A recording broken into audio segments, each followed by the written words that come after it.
Before we start today's episode, I would like to quickly read you our podcast disclaimer. The content in this podcast is for general reference and educational purposes only. It is not meant to be complete or exhaustive or to be applicable to any specific individual's medical condition. No information provided in this podcast constitutes medical advice and is not an attempt to practice medicine or to provide specific medical advice, diagnosis, or treatment. This podcast does not create a physician-patient relationship and is not a substitute for professional medical advice, diagnosis, or treatment. Please do not rely on this podcast for emergency medical treatment. Remember that everyone is different, so make sure you consult your own healthcare professional before seeking any new treatment and before you alter, suspend, or initiate a new change in your routine. Welcome to The Starting Gate. We're your hosts, Dr. Kitty Dotson and Dr. Sarah Sheets, two internal medicine doctors who spent years practicing traditional primary care. Over time, we realized something was missing from modern healthcare. A real understanding of how everyday lifestyle choices impact overall health. We'll help you cut through the noise of the countless health influencers and their conflicting opinions, because no matter who you follow, the basics of lifestyle medicine are at the heart of it all. Welcome to The Starting Gate. We're your hosts, Dr. Kitty Dotson and Dr. Sarah Sheets. You know how much Sarah and I love talking about transforming your health through small habit change. And today we're going to talk about maybe one of the biggest hurdles that you may encounter when you're trying to keep up with habit change, and that is motivation. You may have the best of intentions when you get started, but when life gets busy or you see your progress slowing down or results aren't coming as quickly as you'd hoped, it's really easy to fall off track. To help us unpack this, we are joined by Jessica Jackson. She is the owner of Jack Nutrition here in Lexington, Kentucky, and she has coached countless people through the ups and downs of creating healthier habits. We'll talk about motivation, what it really looks like in the long run, how to reignite it when it seems to fade, and why staying consistent, not perfect, is the true key to lasting change. So thank you for joining us today. Can you just give our listeners a little bit of information of how you ended up in this career path? Like, what is this? Like, how did you get here? Absolutely. I think I ask myself that question a lot of times. Every morning in the mirror. I got a pretty good idea now. Like, I'm a big alignment person. Really, my journey started off when I was 16. So I've told this story a couple of times, but I was in a volleyball game. A referee forced the coach to take me out of the game. And we're all like, why? And he had a brother who was diabetic. So he had seen some physical signs on my person that I didn't even know I had. Come to find out that next week during practice, we were running drills and I passed out. So I found out I was hypoglycemic when I was 16. So a lot of my experience in nutrition really started at that point. Went on a journey, went to a doctor that I had since I was a baby, was put on a 1,100, 1,200 calorie diet. That was probably like a PDF paper that someone gave someone who has high cholesterol, maybe they're a senior or something like that. And that's not what you should do for a three-sport athlete who's 16, trying to figure out what is going on with my body right now. No one in my family had any blood sugar issues or anything like that. So it was very new territory for us. I think the top week I was in the ER 3 times. So the new diet wasn't working for me at all. I was losing weight when I didn't actually want to at that time. Then I'm passing out on top of that. Meanwhile, my whole vision was I will play college ball and this is what I will do. And so I start seeing that fading away because I'm no longer a reliable athlete. Now I'm at a point where I have to make a decision. Like, I can't keep passing out. It would be even like I couldn't get my locker combination. I'd freak out. And then all of the adrenaline would just run through me. Blood sugar would drop. Boom, done. Passed out in Spanish class. And with that experience in seeing multiple doctors and just never really understanding, and my parents definitely not understanding. They're like, what are we doing wrong? We've always eaten like this. So what is happening? And I realized at that point in time, I had to start what I call being a sheepdog for my own health. Like, I had to watch out. I had to start doing some things. So I started working on meal timing, eating smaller meals throughout the day to keep my blood sugar maintained. Then doing a little bit of research, realizing, hey, let's do a little bit more protein with those carbohydrates. make sure that our blood sugar is staying sustained and I'm not having spikes when I'm having carbs. Then it wasn't until later in life after college where I really dialed in with macronutrients and really had a full body recomposition. So passing out at that time, I didn't see myself doing what I'm doing now. And my parents will still laugh at me like, I can't believe you cook for people. Like, that was not on their radar. That was not on the radar, but I started going on a nutrition journey. And with that journey led me a lot to where we are now. The idea for Jacked came on the date with my now husband on the tailgate of a truck with a Walmart rotisserie chicken and some grapes. And we said, hey, like there's got to be an eatery that people can go to and it's clean and they don't have to worry about the ingredients that are on there. We were just going back and forth. And Alan, you got to know my husband. And he goes, yeah, it's going to be called Jack Nutrition. And I'm like, oh my gosh, it's brilliant. We didn't know that we were planting seeds at that point in time. We were just seeing it, especially with my experience, we were seeing gaps in services. People need to know that they can unlock a lot of their health and a lot of their own confidence if they can control their nutrition. And so that's the bedrock foundations of how we got started. There's really no quick way to go about it because it's literally piecing together and weaving together parts of life that have unfolded over time. And now when I go and reverse engineer where we are now to where I was like, this makes total sense. But if you were to ask me back then, I would have been like, what? I mean, meal prep companies weren't even a thing at that point in time. Still very new industry, even today, where we're at now. So it's like I never even would have picked that for myself and for my legacy. Tell me, did you get to play college ball? I did. So I did. We want to hear the champion of the story here. Move on until I know that. Absolutely. I played softball. I started as a freshman. I played at a small NAIA school. Unfortunately, had a career-ending concussion between my sophomore and junior year, and so didn't get to play on a team after that. But I still went out there. Was still very supportive of my team.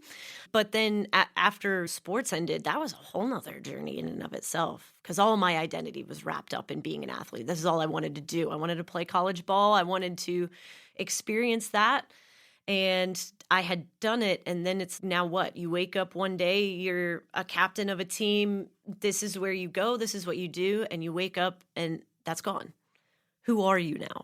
And so that was a really heavy lesson to learn. But at the same time, I think a lot of athletes go through it, which I am a huge advocate for mental coaching, motivation, so to speak, for athletes, especially because all of their identity for a while is wrapped up in being an athlete. Since I could throw a ball, that was me. You couldn't look at me and not be like, yeah, she's an athlete. Like it was just, even when I was little, I was like, I could throw a ball at 3. So that was like, once that happened, it was just boom. That's who I was. I was always in a sport, always running around, had all boy cousins. So on one side of the family. So we were playing football in the backyard and I don't know, climbing ant hills and whatever else. So it was a really big part of my identity. To see that just come to a close was very difficult, but it unlocked the next journey. So I think this is a really great point because I do see a lot of people struggle that may have been very active in their young life, identified as an athlete, and learning how to transition into the next phase of life, but still keep physical activity a part of their life. Because they're so used to it being in sports. How did you have a successful transition doing that? Because it stinks for people because they lose the joy that they had with physical activity and finding it again to have that motivation. Yeah, especially being a competitor, right? Yes. I had to get my competitive edge somewhere in a healthy competition, mind you, because there can be unhealthy competition for sure. So really where I found that was to be in it. To be completely in it. Like, it was a dark time, but if I didn't allow myself to have that experience, I would never know what it's like. What really helped me was actually finding bodybuilding. When I got out of athletics, I joined like a boxing cardio style gym, and they're like, if you want to get better, you probably should lift more weights. So I got in the gym, and I was like, oh my gosh. I met my husband. He was doing bodybuilding at the time.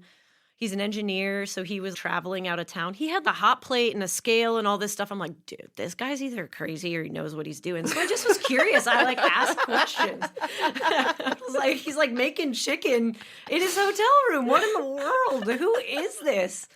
And so I just asked questions, just was curious. And then I competed bodybuilding for 5 years, natural bodybuilding. And I really enjoyed it because it was me versus me at the end of the day. And that really helped me. But then that's where my whole transformation came. Yeah, I was active. I was always active. But I never felt like my body really reflected all of the work that I was putting in. And so then I got into this weird thing, macronutrients, and unpacked all of that, completely changed my body composition. Mind you, my weight didn't change the entire time, but my body did. I love that you said that. Everyone take that in for me. Note, just a little spark note at the bottom.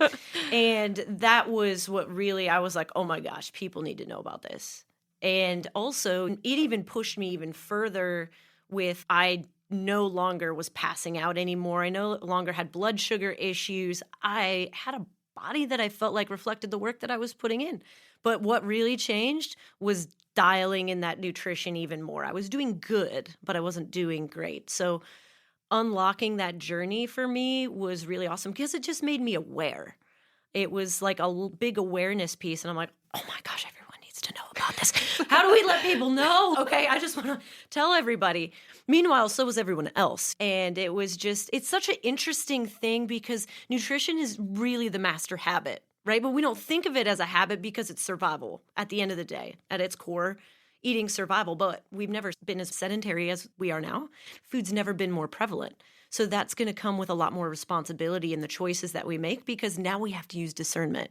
Because it's not just everything that's out there. We're not hunting for our food anymore. We're not. Yeah, it's never been more convenient. Exactly. Than it is now, too. So it's like we have to exercise that discernment. So through all of that experience and that transformation, it was a lot of that was like just being in it.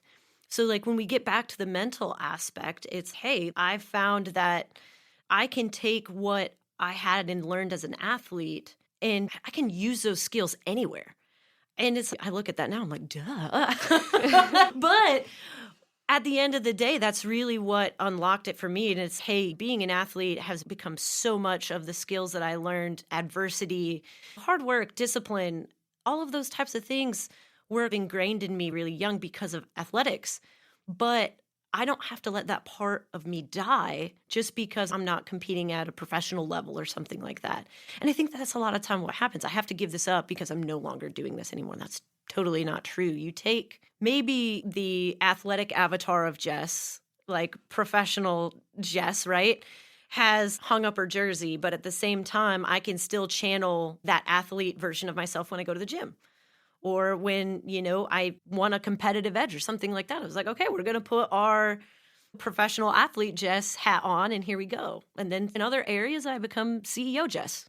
I think that creating those avatars for yourself is really important because you embrace those parts. It doesn't mean that you're being something you're not. I think a lot of times people are like, oh, I'm being like, that's imposter syndrome or something like that. No, you're just being a superhero. That's what kids do. We grow up and we misuse our imagination to create really bad scenarios. Oh man, this is going to fail before it even happens. Versus channeling that part of our imagination that we lost as we grew up. Kids walk around and they're like, look, I'm Spider-Man. And then they pretend like they're Spider-Man and they do those things.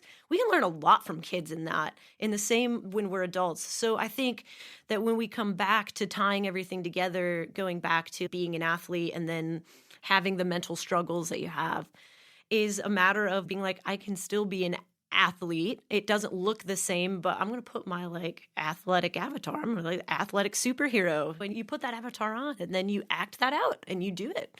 So I think that those are all really important things, but you got to be able to realize that a lot of that takes a lot of time. It takes a lot of experience. You got to be willing to experience the light and the dark and learn how to change your reactions to them, because we always have good and bad energy pouring into us every single day. It's what makes the good really good, and it also gives us hope. But we have to be able to know how to react to those things because we're going to get hit with both, no matter what.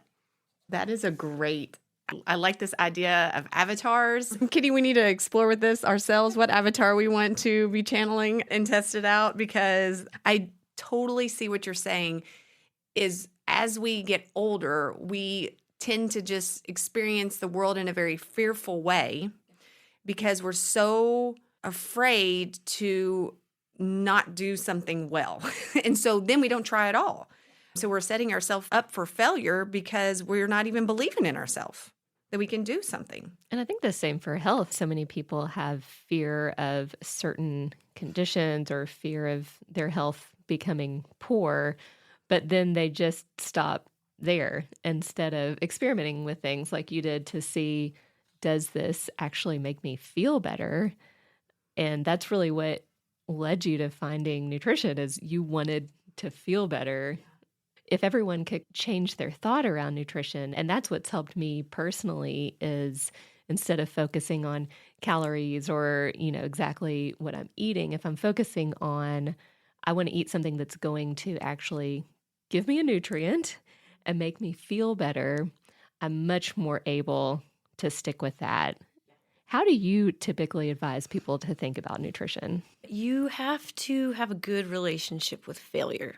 Okay, failure's not an ending. Failure may require a lot of learning, but for me, whether that be business, whether that be nutrition, you have to be willing to have failure as a teacher versus I did wrong, I did bad, I did wrong, I did bad. And then you kind of have that self-sabotage loop, right? We see it a lot of time in wellness, like, all right, I'm ready. I'm going to get started. Like January 1st, here we go.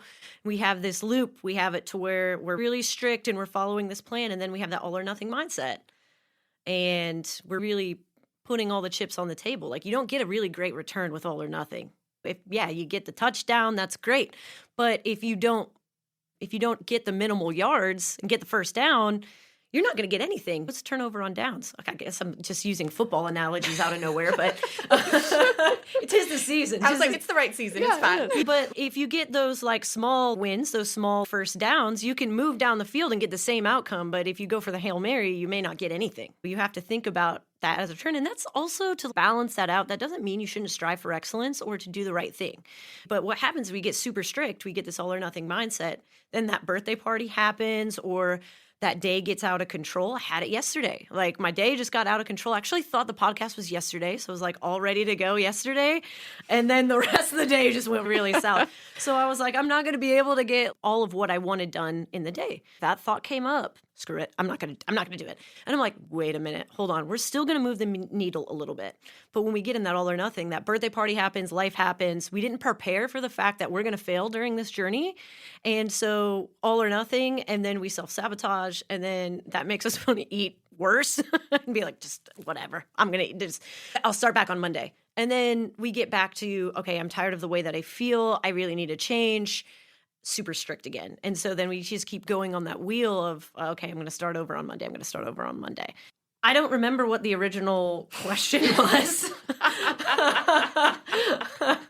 Hopefully that's still like answering the question. I'm not sure what the original question was. I was trying to try and tie that back to where we were, but no, you answered it, because really I was trying to get, how do you typically find a way to motivate people or get people to stick to making positive changes? And I think that's exactly right. Encouraging them to not focus on the perfection. I love focusing on not having the all or nothing approach, because I feel like for my own health, I tell people I had to become a retired perfectionist. Yes, a recovering perfectionist. I'm recovering because not until you quit beating yourself up for those small humps and then trying to do something perfectly did I actually make a difference in my overall health and well-being and make it sustainable. There's no other way to do that. So I love that is a big part of your motivation for people, is just get rid of all or nothing. Just let it go. It's not going to serve you in any way, because no one's ever going to hit it perfectly all the time. 100%. 100%.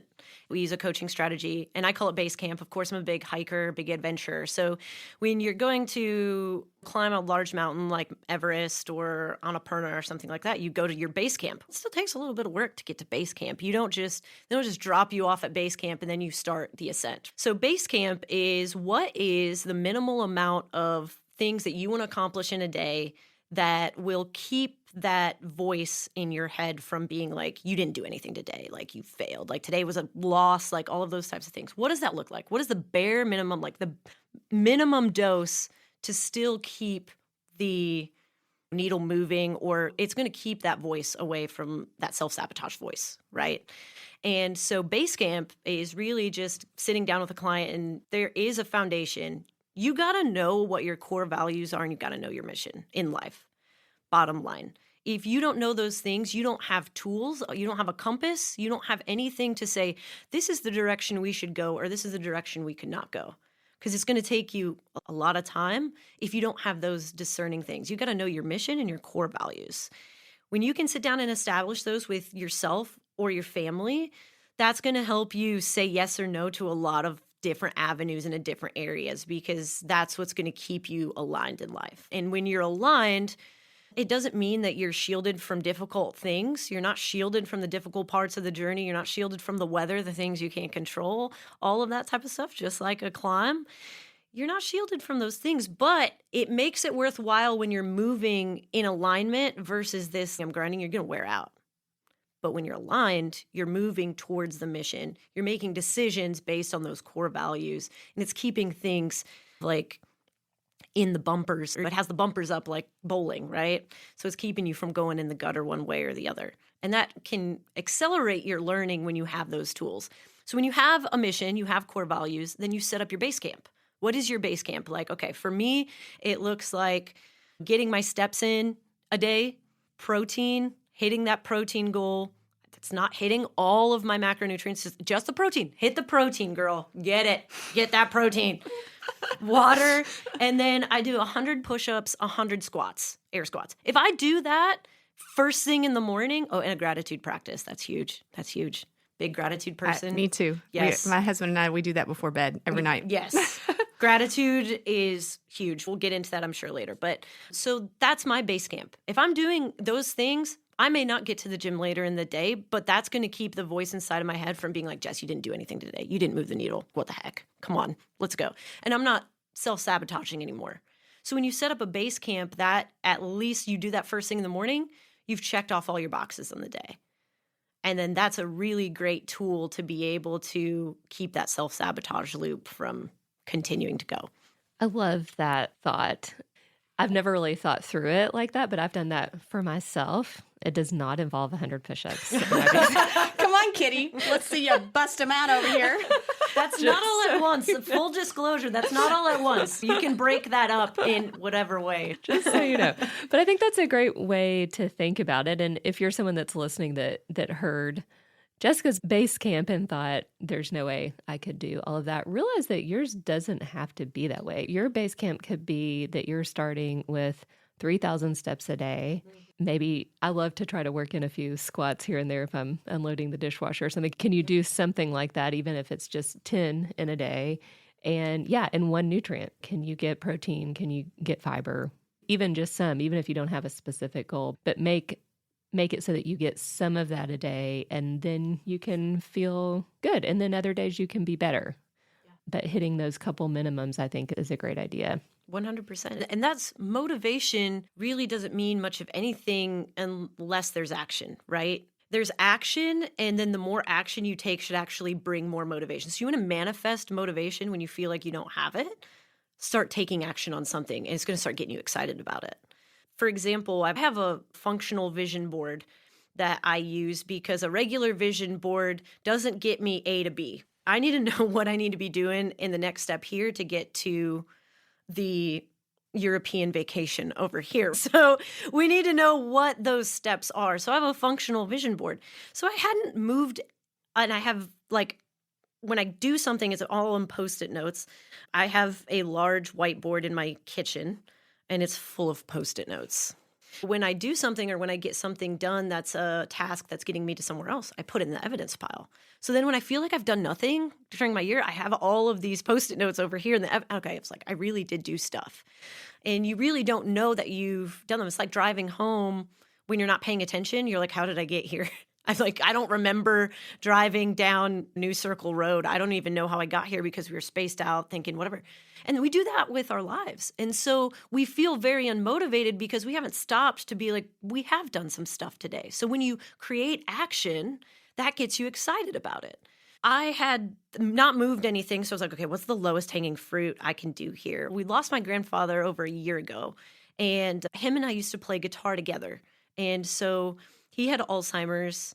They gave him his guitar when he was sick, just like, hey, maybe this will bring up his spirits.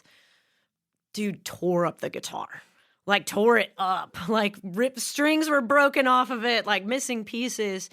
And so after he passed, I got the guitar and I was like, hey, what's some low-hanging fruit I can do just to spark some motivation in myself and move some stuff over to the evidence pile? So I started the guitar rebuild. So I started sourcing parts on the guitar and getting it put back together. And that kind of sparked something in me. So remember, when you don't have motivation, just start taking action. And when you have a base camp, you're like, I'm taking action so the motivation stays consistent, right? So it's always super important to know that action actually is the mine of, so to speak, of motivation. So you want to dig up a motivation diamond, just start taking action and opportunities are going to present itself. You're going to start feeling more excited about it. You're going to start getting going. Understanding the difference between motivation and discipline. How do you explain that when you're coaching people? Discipline is when you take action of the person you're wanting to become versus how you feel right now. When you can be the owner of your feelings and realize I feel this way, but that doesn't define who I am, and I'm going to take action anyway, that's when you kick your feelings to the curb a little bit and you put your captain hat on and you're like, no, like I'm running the ship, you're not. We're trying to become this. And I think that gives folks not only ownership, but it shows them that they can actually be in control, that they can control some of the things that they feel are uncontrollable. And a lot of times feelings seem like a great compass, but they're not, especially for us women. We don't know what tomorrow brings. Exactly. The more that you can do something when you don't feel like it, that's when you leave breadcrumbs of confidence. And you're like, okay, I didn't want to go and do this run, but I did it anyway. I didn't feel like doing the run, and I went and did it anyway. And so you're leaving a breadcrumb of confidence. When that happens again, you're like, wait, but I did it over here, so I can do it again. And I think that discipline is just taking action. It's honoring the person you're becoming versus where you feel you're at now. And so when you talk about honoring yourself, who's going to say that sounds like a terrible idea? But when you're saying you need to be more disciplined, you need to be more Dave Goggins on me, people are going to be like, okay, I can't relate to that. But it's, hey, this is about you honoring yourself and who you're becoming, honoring your journey. That's showing up for you at the end of the day. So when times do get hard, you have all of these examples where you showed up for yourself. And that is what empowerment is. That's taking your power back. And I think that's a really important piece, that we feel out of control sometimes because we let our feelings tell us where to go. And when your vision and your mission is your compass, then you have a direction to go. You're honoring who you're becoming. And I think that's really important as far as growth, and also just learning the fact that this is a part of the growth journey. Yeah, and I think nutrition's a great way to apply that too, especially life can feel out of control. You can feel like you don't have much control over your health, especially if you're someone that's dealing with multiple chronic conditions. But you actually really can have a lot of control with these small choices that you're making of what to put in your body each day. And that can really feel empowering if you look at it that way, as what I'm eating actually can help me not develop something. We've talked a lot about the importance of nutrition for dementia recently, as well as cardiovascular risk, as well as how it helps with menopause. There's so many things that we've tried to tie into that. And so viewing that as a way of having control is probably a good motivator as well. Yeah, it's also really healing, because there's a time in our life where everyone is telling us who we are and what we do and what we should do when we're kids. But then when we become adults, we're under no obligation to stay the same as who we are, or to continue the habits that maybe don't serve us anymore in the direction that we're going. So when we realize that we are the ones who fill our plate, whether that be with food, whether that be with our beliefs, our thoughts, our self-worth, when we realize and take ownership that there comes a time where all of a sudden we're the ones expected to fill that plate. No one else is filling it for us, but we have to unlearn some of those habits surrounding that. And when you start to take your power back and you start to realize, hey, I'm the one who fills this plate, I'm the one who consumes this food. I'm the one who consumes this media. I'm the one who consumes these thoughts. I can change that. I can be the one to change that. When you realize that and you start to react differently, you start to notice a name. That's a coaching practice that we use to try and get folks out of the self-sabotage loop. So they look at patterns. Okay, every time I talk to that difficult family member, I crave chocolate. When you write it down outside of yourself, you're taking it outside of you. So then it becomes you're not putting it on yourself like, why do I always do this? Why am I always doing that? We call it notice and name because it's identifying patterns in yourself versus me telling you, you need to not do that. You need to not, as a coach, right? It's, hey, look at these patterns. What do you notice? Asking a lot of really great questions and then getting people to answer the own questions of themselves. That's really empowering. It's also super healing because then we're starting to take things not so personal, but realize, hey, if I just take this outside of myself and see this pattern, if I was seeing anyone else do it, this is what I would advise them to do. So people start showing up for versions of themselves in the past that were just doing things out of habit, just poor behavior, things that we learned over time, or things that we observed from our moms and stuff like that, right? Those are huge influences on us, but we don't have to keep that legacy going. We have the opportunity to fill our own plate.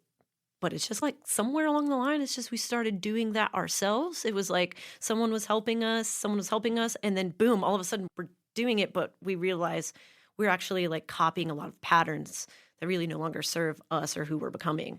So it's really healing. I love that because I think analyzing a habit loop, as you're talking about, can be so eye-opening. I know that's how some habits that I just felt like I couldn't kick.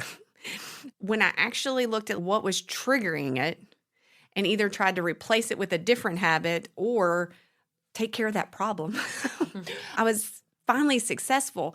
But trying to mentally just tell myself to stop it without actually analyzing why it was occurring, that didn't work. It just didn't work. So I find that is very helpful on those really tough habits of taking that moment to do that and give yourself that confidence of, okay, if I just pay attention to my triggers, I can have better success here. It's not just beat up on ourselves for not just having the willpower to say no.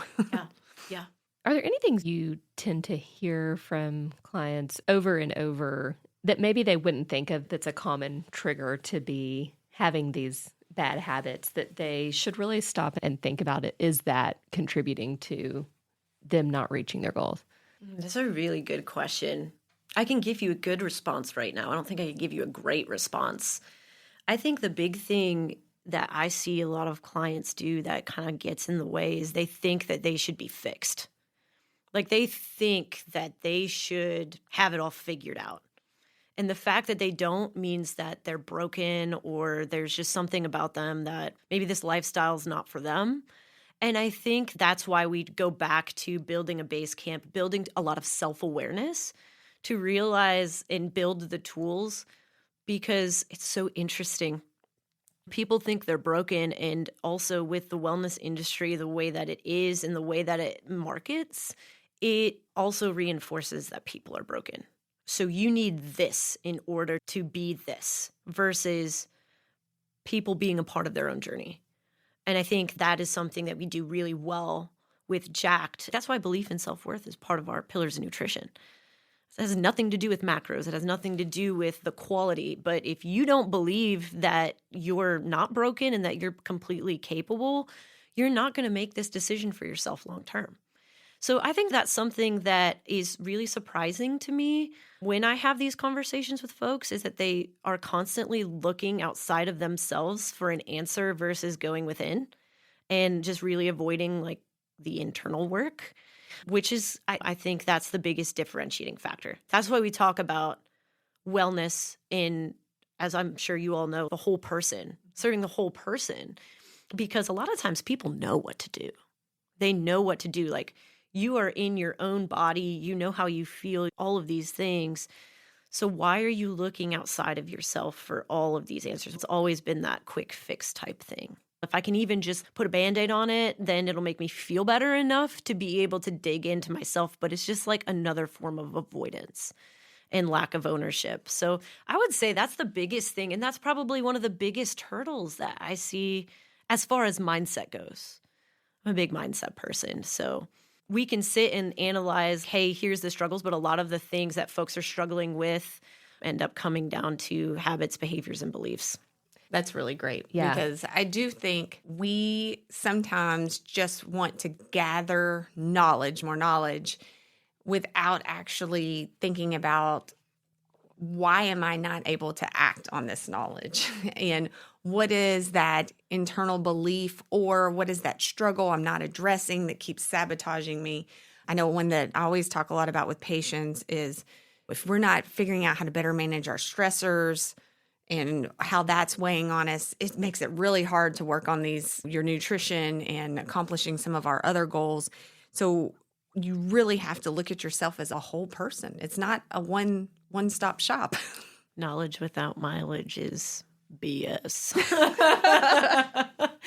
You have to have both because we can get in situations where we just keep acquiring knowledge, but then we are so overwhelmed by the knowledge that we have that we don't put it to action. And then we get in that active procrastination. I know that there's a better word for that, but as you procrastinate just because you're like, okay, I need to learn more. No, like Just get started. Yeah, exactly. Just getting started really builds a lot of confidence when just having the knowledge won't build confidence because you don't know how to apply it.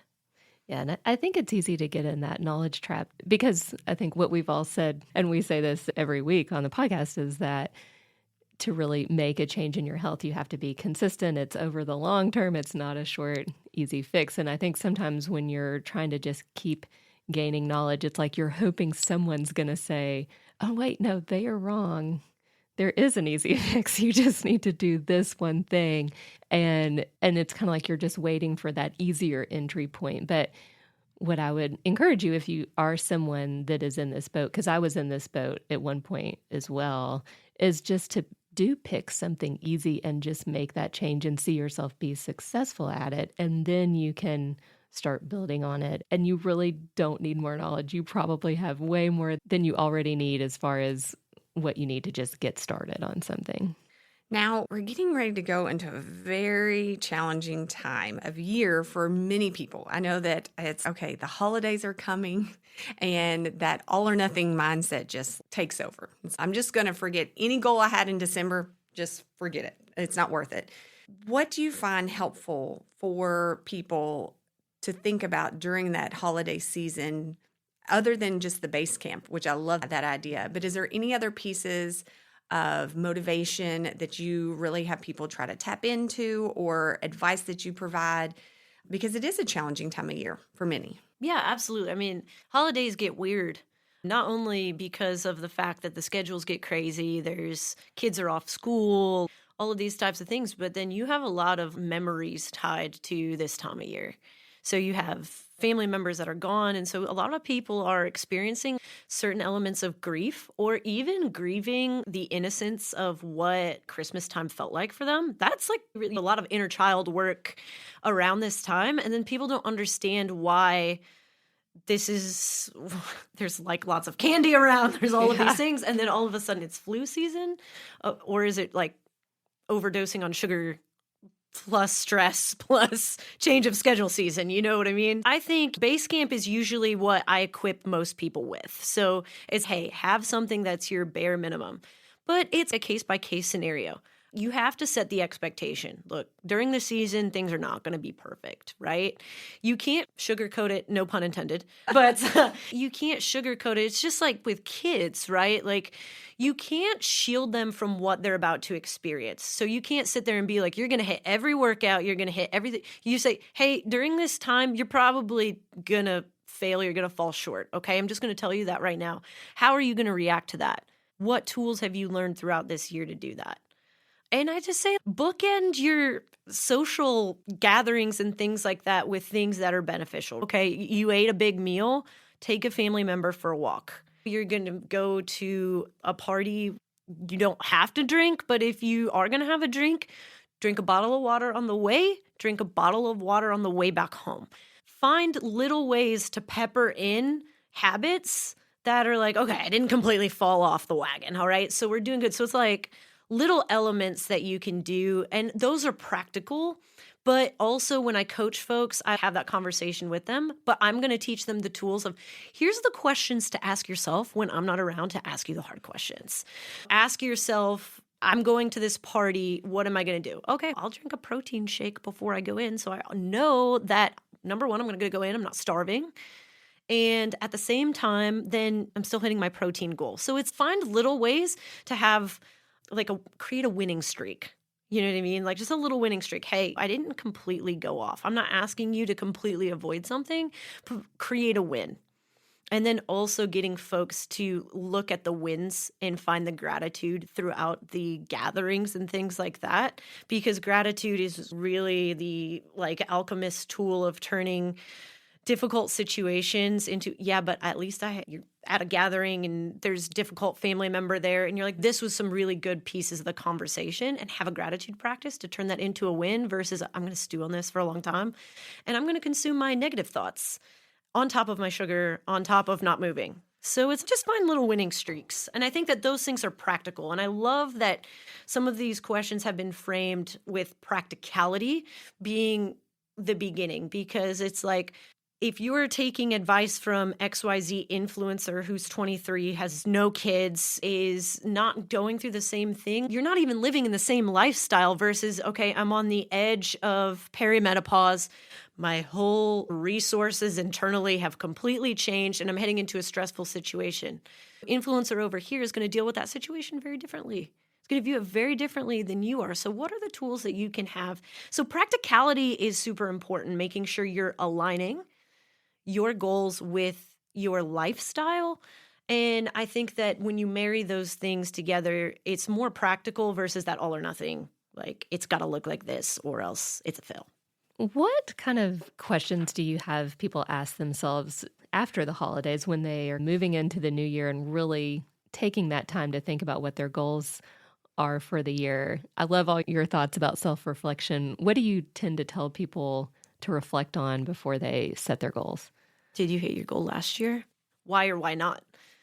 You just reverse engineer the situation. So if we start moving on to a complete new goal, January 1, but we don't look at our wins and our losses from the year before, we're just showing ourselves, okay, I'm just going to do something completely different, and I'm going to ignore the ownership that I could take here. So how do you, like I said, relationship with failure is really important, because if you don't acknowledge what you learned from failure in that first year, you don't learn. And so then it stays where it is. You didn't learn. So we're going to see this again come month, March, April, May. We're going to see we start to waver when school lets out. It's usually when things really happen. And also, I was like, okay, if you're not riding the wave of energy that's going around when everyone's telling you their plans for the new year, you're riding their energy. What does your energy say about that? You know, if you didn't know that, I don't know, Jennifer on the cul-de-sac is going to be doing this, what would you choose for yourself? And that could be very different. So it's all going back still to self-reflection, but teaching folks to create a safe space within their own mind to be able to analyze and turn that failure into a lesson, which means it's not a failure. That's then called growth, right? So I'm like, look, you didn't fail. You just learned a way not to do it, right? So how are you going to apply that? Cool, maybe you do want to do I want to do a marathon next year. Okay, great. How are you going to apply what you learned into that? Turn it into a win. Then it's always a win-learn. It's never a win-lose when you do that. I love that. It's fantastic, because really when we are able to use our losses to learn from, it makes it easier to show up again. Because you're like, I didn't lose everything. I learned a lot about myself. I learned that this was not a good scenario, or maybe my goal was too big, or I need to plan for this obstacle. Man, when you learn all that information, the next time it happens, look at where you're at. And it really is a great way to set yourself up for sustained habits and change, which is what everyone's goal really should be, instead of that quick turnaround. Yeah. Also, you get someone to answer that question and they're telling themselves their own solutions versus me saying, here's what you're going to do. Like, there you go, follow this plan, report back to me on Monday, and make sure you do your weigh-ins, right? Okay, so we're giving them the opportunity to speak into existence the solution versus me giving them solution. Again, breadcrumbs of confidence. We're going right back to someone else, presenting their own solutions and learning to be a safe space to come up with solutions for themselves, to analyze, to have that good relationship with failure. Oh, but I learned here, and that's coming out of their own mouth. And that verbal affirmation, super huge in anchoring that, changing those neural pathways versus going into that negative feedback loop. And I just want to put this out there for our listeners. All the things that are being said here right now are evidence-based. These are all pillars of motivational interviewing, of really trying to understand how to tap into your own personal motivation and have behavior change. So this isn't just foo-foo medicine. This is real medicine in the sense of how we can create behavior change that lasts. So I've got some final questions for you, but before we get into that, can you tell us, how does Jack's Nutrition help? Oh yeah, people? I have a business. We haven't even really touched all this motivation, but what about your business here? Yeah, like I mentioned, I think I said this at some point, but consumption goes beyond food. So we are no longer only consuming food. We consume media, we consume thoughts, we consume behaviors, we consume beliefs, right? So that's where the connection to what we do with Jacked ends up tying into all of this motivation type stuff. Really, Jacked is a system. So we focus on whole food, high protein meals. So remember, I'm hypoglycemic. So what did I learn through my journey is, hey, you have to really balance protein with your carbohydrates because that's going to keep those carbohydrates going a long time. And I will say, full disclosure, this is for a general lifestyle client, right? Okay. If you are an endurance athlete, you're going to need more carbohydrates to keep going, right? Okay. So if you're a bodybuilder, you're going to have a different thing. So we're not talking about that. We're talking about a healthy lifestyle. And I'm very careful how I say that because people will be like, girl, tell me like, what is the best macro split for this? And I'll say that and someone hears that and they'll take that and they'll be applying it to their lifestyle situation and that they're trying to run an ultra. And I'm like, no. Nutrition is never one size fits all.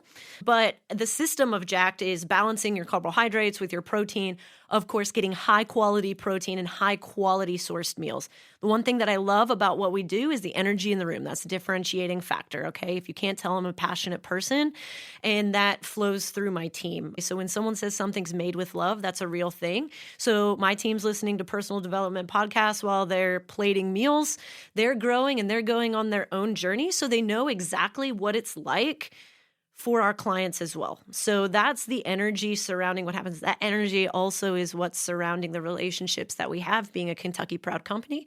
We get a lot of our products from right here in Kentucky, which is super awesome. So we get to stand shoulder to shoulder with the farms that we're getting our produce, and we have great relationships with those folks. So we're sitting next to them at the farmer's market, and we're chatting with them. We're talking about their practices and those types of things. So that energy goes throughout. That's our differentiating factor. But back to the original. So how does Jacked help folks do that? It gives them the whole food nutrition. Also, then our social media platforms are not going to just be pictures of food. Bottom line, the food will speak for itself. But what I want to speak to is when you're building a brand is the community aspect behind it. Okay, so I am trying to empower folks through that. We just so happen to have the food and the product there to help you do these things, right? So this is marrying the cultural aspect of busy lifestyle, which is not going away. Like basically, I was sitting at tables with my friends and they're sitting there telling me about they want to start nonprofits. They want to do all of these things, but they felt like they were sacrificing nutrition. And I was like, okay, they're not going to stop hustling just like I wouldn't, but how do I feed them? How do I get them fed? So we hit the convenience button. Of course, you can take our meals, you can heat them up, but our pillars of nutrition are this: whole foods, sustainability, and sustainability in the sense that it has to be something that you can do for a while, okay? Not chicken, broccoli, and rice every single meal, every single day, right? So we're talking about sustainability. The other piece is mindfulness, allowing folks to take part in their own journey. And of course, the meals are balanced, they're macro balanced. We measure every ingredient in there to make sure that it's hitting those macronutrient profiles. And the last thing is belief and self-worth. So that's what's really packaged in all of our meals is all of those things. And of course, we cook for you. And of course, my mindset is behind most of the meals. And of course, being a certified master nutrition coach, like I'm looking at the macro breakdown, making sure like the fats are healthy fats. And of course, if you really want to go down the rabbit hole, I'm like going into the no inflammatory oils, those types of things. So I'm going down, but sometimes it's overwhelming to folks. So when they're ready for that conversation, we can have that. And it's also something that we really encourage folks to take. Hey, if you're going to have just one meal a day from us, and that's going to give you the energy to be able to go home to your kids because you fed yourself during lunch versus eating your Nature Valley bar and that's all you've had today. And then you expect to go home and be in the utmost best of spirits and so happy and then getting kids from here to there, but you're not fueling yourself. So we make a way for y'all to do that and also continue to live out your busy lifestyles. We're saying, hey, just don't be busy. Yeah. Here's how you can stay busy and stay healthy at the same time. I love that. Facts. Yes. We always like to ask people about things they see on social media that they wish they didn't or they wish other people didn't see. Is there anything that you hear from clients as far as what they're seeing on social media that maybe they're doing that could be harming their health? Where to begin? If you look into the wellness industry, as you can see, it's one of the most profitable, but yet we're not getting healthier. That's a huge disconnect. So why is that? Thank you for that statement. Take that one in. Yes. Really, the biggest thing that I see is the messaging, right? Marketing is psychology. Okay, it is psychology. So it's taking away and it's reinforcing, I think we alluded to this earlier, it's reinforcing the fact that you have to have a solution outside of yourself in order to prosper, in order to fix your problem. And it's not pointing to the person as the solution. That's a huge red flag. So if you're looking at a product or you're looking at a program and it's pointing to that thing as the solution, not you, I'm telling my folks not to step forward. Because really, at the end of the day, it's going to be something that you do for, let's just take your standard PDF program.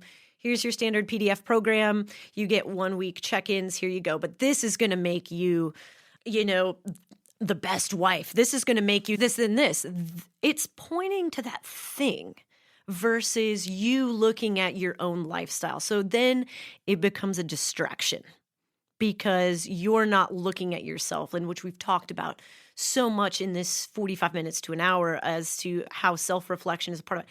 So the more that you're not looking introspectively at yourself, at your own habits, at how you can be the solution or be a sheepdog for your own health, then it's distracting you from that.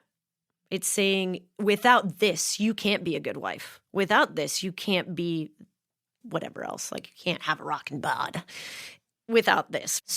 That's not true. That's not true. So when things take away the power from people being a part of their own journey, I don't like to see that, but that's what we see. If you're asking me, why is there such a disconnect with people spending so much in the wellness industry, their dollars, and then down here, like where our health is not matching, is not growing? And I think that's the biggest thing. If it's not pointing to someone else being a part of their journey, that's a huge red flag. And I am moving forward with that. That's a great way to assess. I like that. I really do. And it's a different take that you hear a lot of times, because so many times you're like, oh, someone's selling me something, that it's automatically bad. Not always true. More so, you need to be involved, is what you're saying, Yes. in part of that plan. They could be selling you something, but as long as you're being included in making changes and that personal reflection, then that's a great option. Yeah, 100%. Especially with, if I wanted to tighten things up and I wanted to use a coach, I have a lot of knowledge already. I'm always already. So I'm just like, hey, I don't need the extra stuff. I need this, and I can follow a macro plan and whatever else, right? But if I don't have that, which most people don't have that introspective nature to be like, okay, I'm going to analyze this themselves, I would say you need to find someone who's going to keep you truly accountable and give you tools to know what to do. And I think that's the key, right? Same thing with parenting. We can't shield our kids from the difficult things. we can warn them as much as possible, but that doesn't mean that they won't go to school and get bullied. Like, we can't shelter them from living, but we have to be honest, and we also have to give them the tools. That still may mean that they might struggle, but at least we've given them the tools. I think we need to approach folks in health and wellness the same way. It's like people forget that they're in their own bodies. So when they go to the doctor or practitioner and they don't ask questions and they're like, they just told me to go on this medicine and they just told me to do this. And I was like, did you ask this? Dude, this is your body. And you haven't been around someone to give you the tools to ask questions and be a part of your journey. And I think that's huge. I think that's huge in wellness, and I think that's huge also in healthcare. I will second that. Yeah.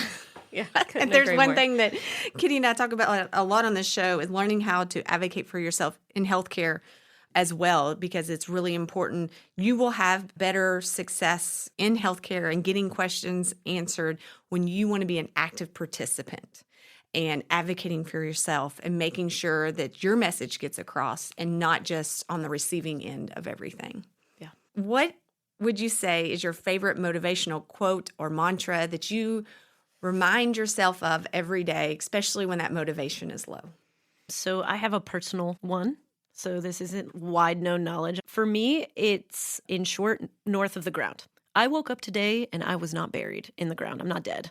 And I think that we don't talk enough about the brevity of life and truly, like, we could die. So what are you going to do with these 24 hours? That, when I am in my feels and going, I'm like, look, you're north of the ground today. What are you going to do? What are you going to bring to this? And that makes me more motivated. It makes me more motivated to want to be kind, to want to really honestly have good energy exchange with people versus being at Costco and being like, oh my gosh, please, I'm stressed. It's like when that happens, I can tell myself, like, look, you woke up north of the ground today. So, all right, I'm going to take this cart and I'm going to put it back in the cart instead of people. Like, put it in the median thing. I don't know. I haven't quite understood that, but that's really been my motto, is living north of the ground makes me more passionate to live out my mission every single day. And it's also shown me to get aligned in life because, like I mentioned before, we're always going to have good and bad energy things flowing out. But really what makes you an alchemist, which is someone who just turns it into a valuable thing or turns it to gold, is your reaction. How are you going to react to it? And when we realize how short life is, like the things that we worry about, the things that get us all flustered and whatnot, they just fade away.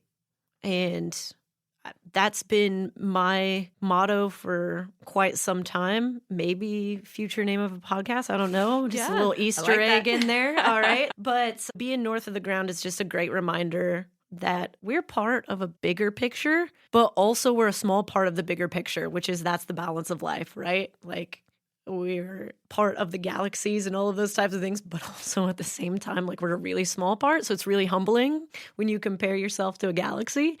But it's also, it just keeps me going. And live your mission's our tagline at Jacked. And we love igniting heart fires and keeping folks rolling and making them some like dope food at the same time.